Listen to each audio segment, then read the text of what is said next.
Tonight on 7 UpFront, the owners of Andiamo Restaurant are urging other businesses to band together and fight the closure. So joining us now is Rosalie Vicari, co-owner there of the Joe Vicari Restaurant Group. And Rosalie, thank you for being with us tonight. Thank you, Glenda. Thanks for having me. So your letter says restaurants need to band together and fight back. And you make clear that you believe the survival of your industry depends on it. Please talk more about that.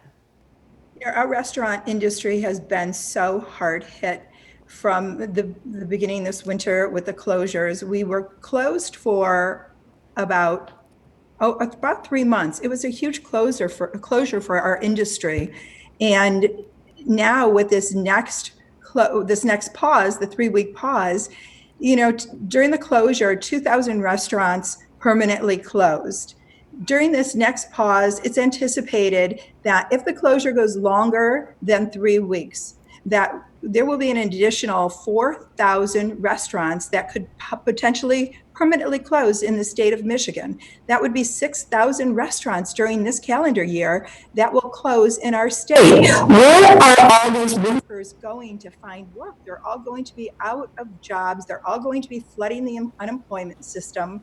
It's just such a bad thing that's happening right now. Yes, and all those numbers are people, are families, understandable. Yeah. What has the response been like to your position? Are you hearing from other restaurant owners that are on board? Well, we've heard from so many restaurant owners from across our state. Our meeting on Thursday is not to rally the troops and tell them to defy the governor's orders. That is not the point of the meeting. The meeting is to come together. We have attorneys coming. We have attorneys from the liquor control.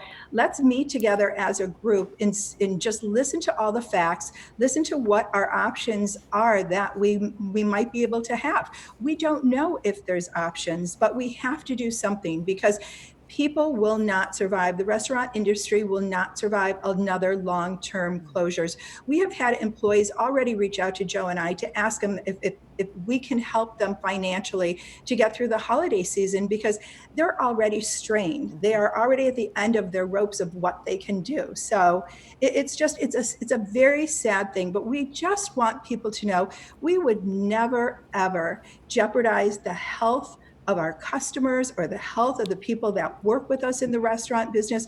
We would never do this. We've been in this community for over 30 years, and this is something we just wouldn't do.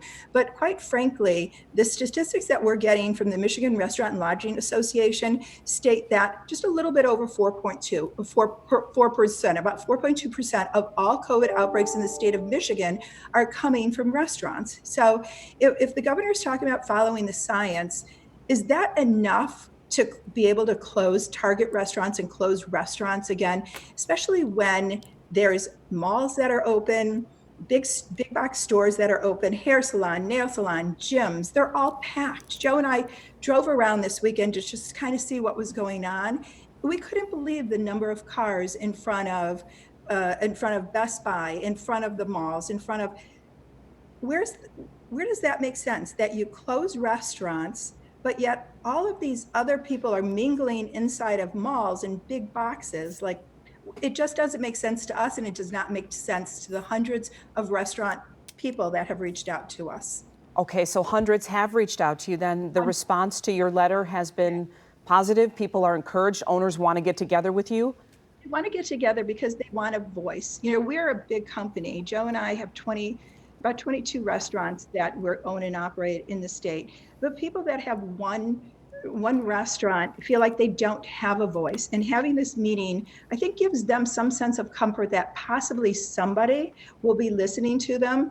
And I want you to know that we have, through our PR company today, reached out to Lansing and reached out to the governor. We have asked her to come to our meeting or to send representatives to our meeting so that they can hear what their constituents, these are the governor's constituents that are in restaurant business, hear from them personally about the struggles that they're facing right now and what an extended closure would mean to them.